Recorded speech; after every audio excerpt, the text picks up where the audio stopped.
Rientrato a Lido da pochi giorni, Alberto Trentini, il cooperante veneziano, dopo 423 giorni di ingiusta detenzione in Venezuela, in queste ore Alberto riceverà l'abbraccio degli amici che, pure a distanza, non l'hanno mai lasciato solo mobilitandosi per la sua liberazione.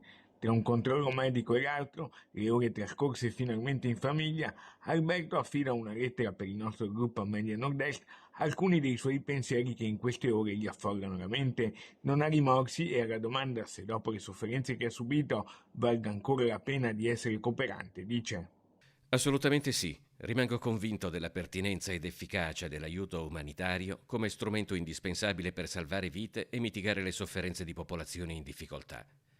Certo è un lavoro che comporta dei rischi e anche numerosi sacrifici sul piano della vita personale, ma anche moltissime soddisfazioni. In quanto a me, non ho rimorsi. Quando mi hanno catturato andavo a una riunione con un direttore di un ospedale per equipaggiare la nuova sala di fisioterapia che avremmo a breve inaugurato.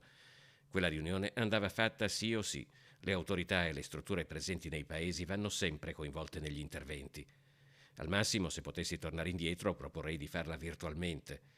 Aggiungo anche che ho solo bellissimi ricordi di questi ultimi 20 anni passati in gran parte in giro per il mondo. I colori, le culture, le amicizie e le esperienze vissute sono impagabili. Circa la mobilitazione che ha caratterizzato oltre un anno, aggiunge: Tutt'oggi, a circa 3 settimane dalla mia liberazione, ne sono ancora impressionato e soprattutto infinitamente grato. Alberto oggi vuole anzitutto dire grazie.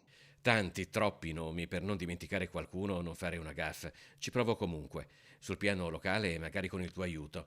Voglio ringraziare di cuore tutti coloro che in questi lunghi mesi si sono spesi per me e per la mia famiglia. La stampa e la televisione locale, la mostra del cinema, Articolo 21, la municipalità del Lido e Pellestrina, le parrocchie e le scuole di tutta l'isola, l'intera comunità e molti, molti altri.